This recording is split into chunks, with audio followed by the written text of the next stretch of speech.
morning, bitches. Wow, hi everybody. Anybody?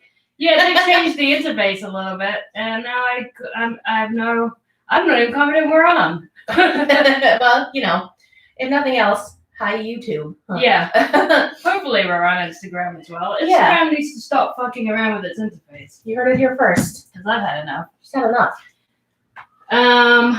It's been a couple of weeks. It has. We said we were going to be gone for one, and we were gone for two. Yeah. I mean, this is how we are. Because a lot has happened. Yes.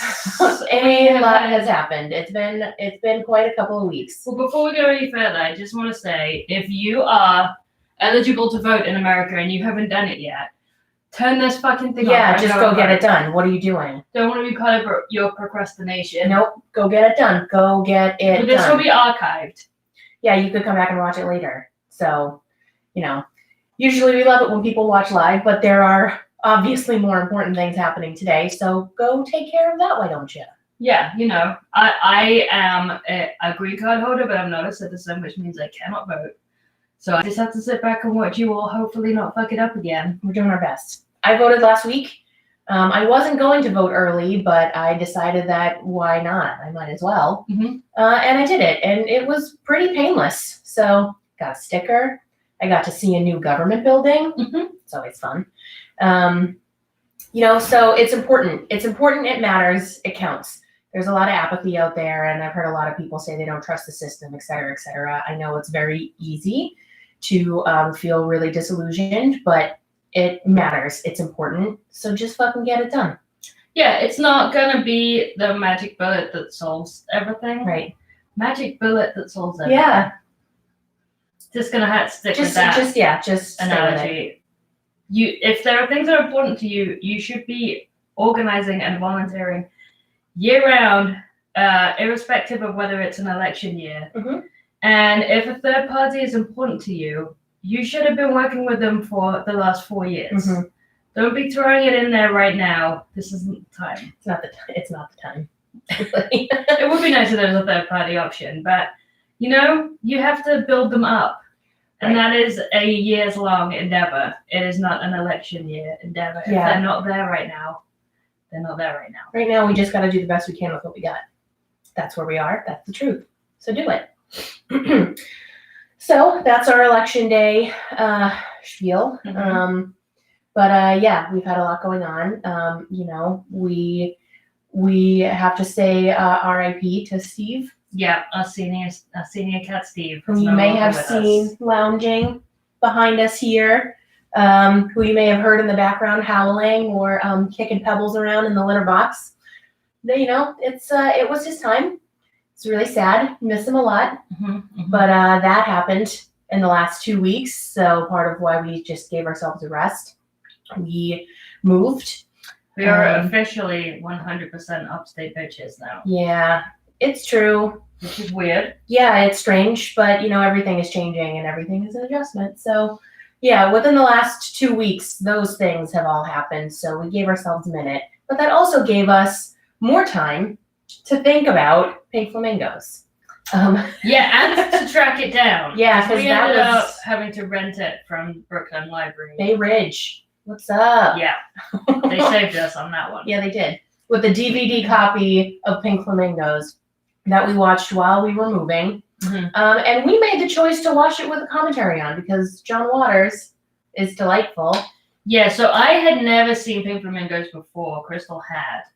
And I had seen a lot of the key moments. Mm-hmm. And I was aware of its, shall we say, pacing? Yeah. I don't have a lot of patience for things that don't just get on with it. And I love John Waters' commentary every time I've been able to experience a film with that. He does that. He never does like commentary with guests or anything. It's just him. It's just like a one-man show. This is something we're really going to miss if everything goes 100% streaming. Right. Because it's really insightful. Yeah. So we watched it with the commentary on, which means that, like, I don't know, arguably, have I seen the film? Yeah, but because it is like a little bit of a disorienting experience to be like watching the movie and hearing bits of the dialogue, but then hearing somebody else talk over it and tell you what's going on, or like some background knowledge of the scene without having fully, watched the scene itself. Mm-hmm. But it is for what it is. It feels like a much longer movie, and all respect to John Waters, but like, there are some very problematic scenes in it. Yeah. And also, you don't watch John Waters films for like the super sharp dialogue, I would say some later films you do. Later films, yes, but Flamingos is like not really necessary. There are a couple of like key lines and like manifesto moments. Yeah. But, overall, you don't necessarily need to like analyze every line to understand what the movie's about. Yeah, I mean, should we contextualize this? Let's contextualize. Because so it's come out in 72? No. Yes, no? That feels right. Around then. It was definitely the like at the tail end of either the late 60s, early 70s. It was during, he said that they kind of were working on it while the Manson trials were running. Mm-hmm. Which I never realized, and I thought was really, really interesting. Because as he like went, well, we'll continue to contextualize. Sorry. So him and his band of friends in the Baltimore area had been making movies for a few years at this point. They'd already done, well, Female Trouble was afterwards. They'd already done, what's it called? Multiple Maniacs. And there was one other, a couple of other like either shorter films or like. Yeah. So they're all like, they're super young, like they're in their 20s, and just stone cold weirdos, every single one of them. And they're just friends. They hang out, they do a lot of drugs together. Mm-hmm. And John Waters is really into making movies. And so he just kind of roped in a lot of his friends. So that's how like Mig Stoll ended up being Mig Stoll, the myth, the legend that is a Mig Stoll. Just a friend of his. Her brother's also in Pink Flamingos. Mm-hmm. And Divine was also just a friend of his. Yeah. And he gave Divine the name Divine. Like. Yeah, and it was also, he was sort of saying like, this film was where Divine's look was kind of like formalized, like where it became the look. Because we had watched that Divine documentary as well, and like very early on when Divine was doing drag, it was much in the like 1950s beauty pageant kind of a way. But this is where it all got like fully amped up. With like the crazy hairline like in the middle of the head and the giant eyebrows and everything, which is incredible. Yeah, and just like the willful like grotesque element of everything. Yeah. Which is much closer to what a lot of drag is in the UK, actually. Like RuPaul's Drag Race, I know there's a British one now, I haven't seen it, but like the kind of like very polished pageant queen vibe of RuPaul's Drag Race is like not at all what the UK have historically done for drag. It's always been, we all know I'm a man in a dress, so I'm just gonna make it as weird as possible. Sort of vibe. Yeah. Yeah. So, sorry, I'm still fascinated with YouTube and whether I think we're actually on. Well, we're definitely on YouTube. Not YouTube. About Instagram. I mean, we'll repost later. People should be out voting anyways. Yeah. Why they gotta keep changing it? I don't know. But so on the on the topic of it being sort of made around the time of the Manson trials. There was a really strong element in this movie that I hadn't really picked up on before or thought about before that like is super anti-hippie. And it's very much like the end, you know, there was so much cynicism at like the end of the 60s that like peace and love was a fucking joke and it didn't work and people were just getting mean. And John Waters in the commentary was saying a lot about how in this movie, like he wasn't necessarily trying to offend like normal culture, polite society. He was just like, fucking hippies. I'm not in it for this free, like this, that whole, like the hippie sensibility. I mean, I think a big part of that is probably geographical as well, because so much of that was West Coast. Right. So everybody's in this like eternal summer of love or whatever. Right. He's in Baltimore. Yes. Which is like in the late 60s, early 70s in particular. Yeah. Just like very gritty industrial town that has always and continues to have like it's very much its own vibe. Yeah. Which he's a big part of. Yeah. I mean, I love Baltimore, honestly, and it is all of those things. Yeah, and so Baltimore, interestingly, also seemingly like embraced this band of weirdos because they were able to get these insane films into theaters in Baltimore, and like they had like they'd done it with all of their films. Like so I've read a couple of his books, and in one of them he talks about how one of his early films, him and his friends,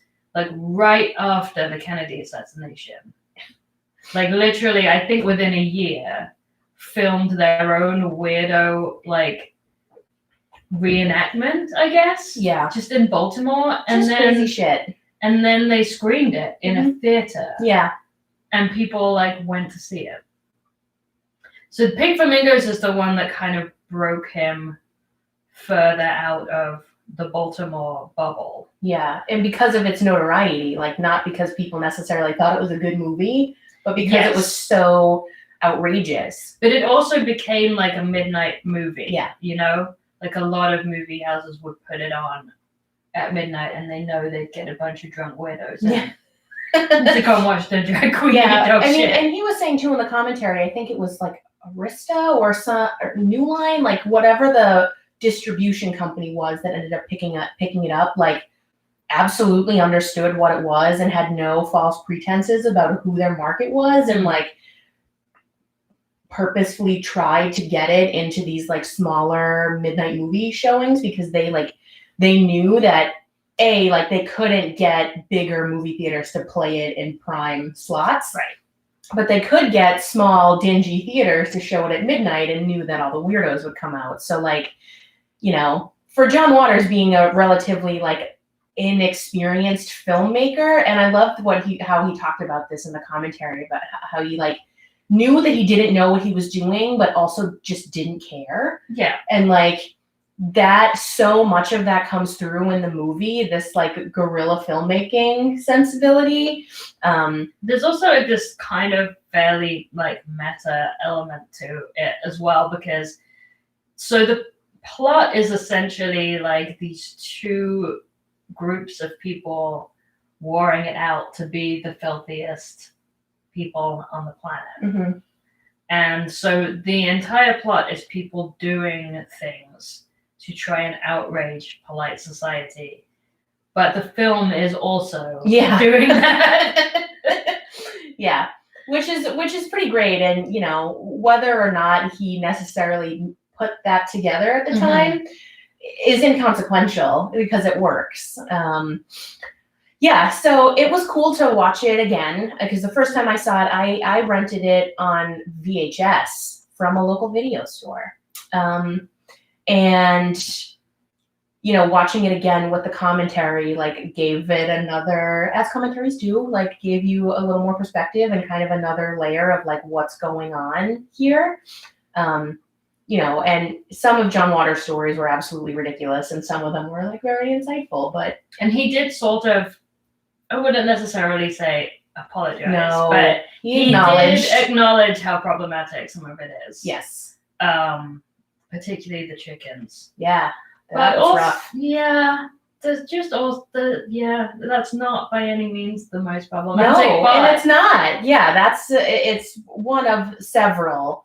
because it was just idiot kids Yeah. on too many drugs Right. trying to be outrageous. Well, yeah, like in the early 70s, like as a response to all of this like sensationalized violence that was kind of going on around them, you know, in that sense, it's like, I don't know if I would call it clever, but like it's commentary.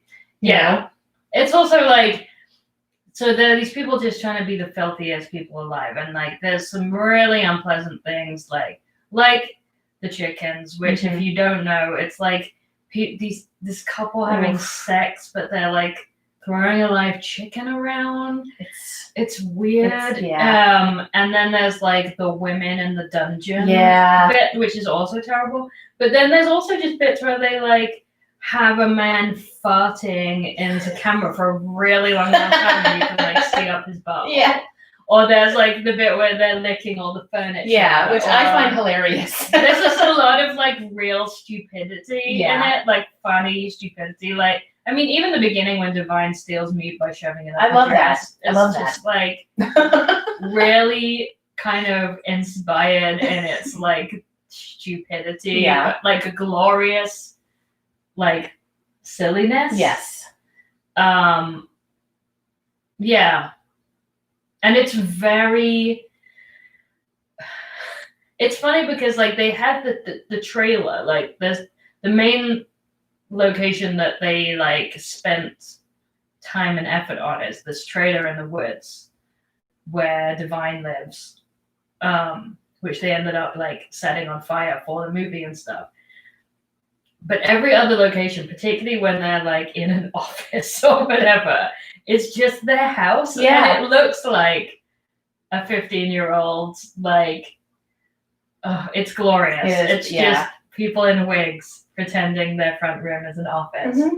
I'm all about that. Yeah. We went to a drive-in screening of Evil Dead back in the summer, and they had some shorts by local teens, like horror shorts, before the film, and they were pretty good. But like there was one in particular, the one where it's the writer. Oh yeah, right. Like it was actually like it was well plotted, it was thought through, and it was like pretty well made. But like everybody in it was like at most 19, but they're like trying to be lawyers. They're supposed to be lawyers and stuff. Like the kid who was like lawyer, literary agents and stuff. Yeah, that guy who's wearing a suit like 6 times too big because he doesn't to borrow his dad's. Yeah. Oh. Yeah. Right, well, we're running short on time, so we will be back on Thursday with more discussion of Pink Flamingos and an original song that we have written about Pink Flamingos. About Pink Flamingos, to be clear. But also, so today we're going to play a song that doesn't really have anything to do with the movie at all. But we have recently released a Christmas song, a holiday song. Holiday song. It's a holiday song. It's a non-denominational holiday song, but it is a universal feeling of disappointment around the holidays, I think, generally. Yeah. So we're going to play that song. We have also, in conjunction with the release of the song, put together these lovely greeting cards that say, I hope your holidays are fine. Because I think that's the best we can do right now. Yeah. So, and these are for sale on basicbitchesband.com. Yeah, packs of 5. You can get 5 for $8. I think it comes to 10 when you add shipping. $2 of that will be donated to yhunger.org, who are a fantastic charity. Even if you don't buy these, please give them some money. And the song, Hope Your Holidays Are Fine, is on our Bandcamp right now, and it's pay what you want, and all of the profits are going to Why Hunger. We've already made like $20 for them. It would be cool to make $40 for them. Yeah, that'd be 50. rad. Let's go wild. It's the holidays. People need food. So yeah, we'll see you on Thursday. You ready? Yeah, I think so. I have not practiced how to play this song on the drum machine, so just working on it.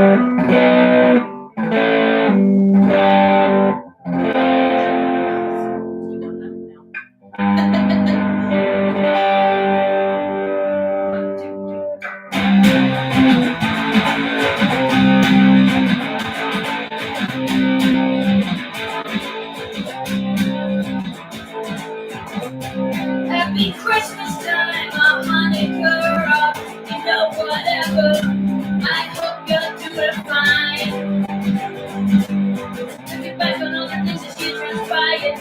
happy, hoping because the world's on fire. Maybe it would be better if we sit this out till June. So I hold my baby close. Don't watch Netflix till we're comatose. I hope your holidays are fine.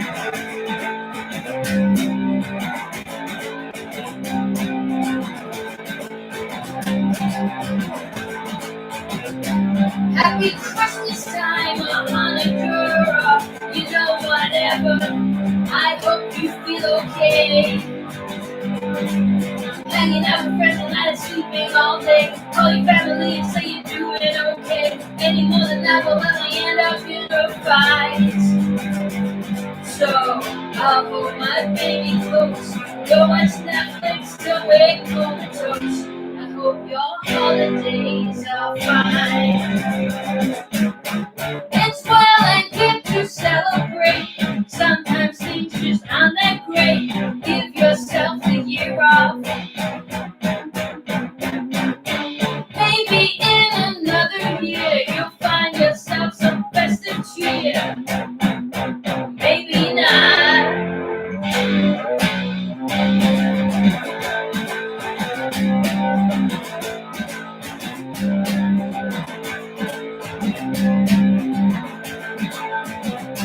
Happy Christmas time or Hanukkah, you know whatever.